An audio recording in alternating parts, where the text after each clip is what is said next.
एक संत और उसका शिष्य दोनों धर्म प्रचार करने के लिए गांव-गांव घूमते थे।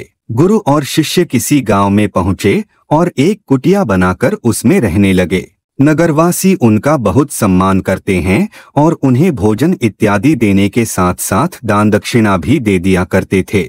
एक दिन अचानक संत अपने शिष्य से कहने लगे, बेटा, यहाँ बहुत दिन रह लिए, चलो अब कहीं और रहा जाए। शिष्य ने पूछा, क्यों गुरुदेव, यहाँ तो बहुत चढ़ावा आता है, क्यों न कुछ दिन बाद चले, तब तक और चढ़ावा इकट्ठा हो जाएगा। संत ने जवाब दिया, बेटा, हमें धन और वस्तुओं के संग्रह से क्या लेना देना, हमें तो त्याग के रास्ते पर चलना है।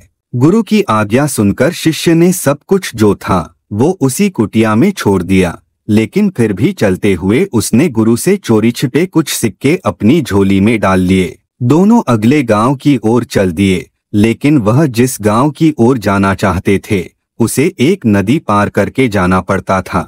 नदी के तट पर पहुंचे तो नाव वाले ने कहा, मैं नदी पार करने के 2 रुपए लेता हूँ। आप लोग साधु महात्मा हैं, इसलिए आपसे 1-1 रुपया ही लूंगा। संत के पास पैसे नहीं थे, इसलिए वे आसन लगाकर बैठ गए।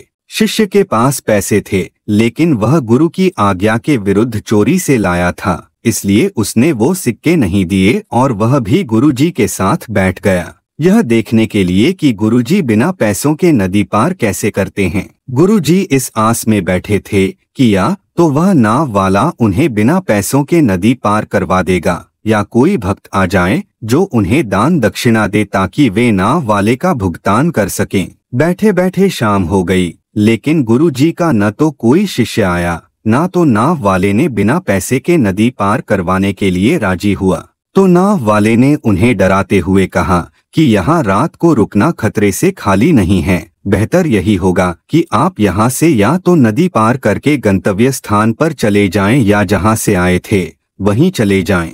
खतरे के नाम से शिष्य घबरा गया और उसने झट से अपने झोली से 2 सिक्के निकालकर नाव वाले को दे दिए। बदले में नाव वाले ने उन्हें नदी पार पहुंचा दिया।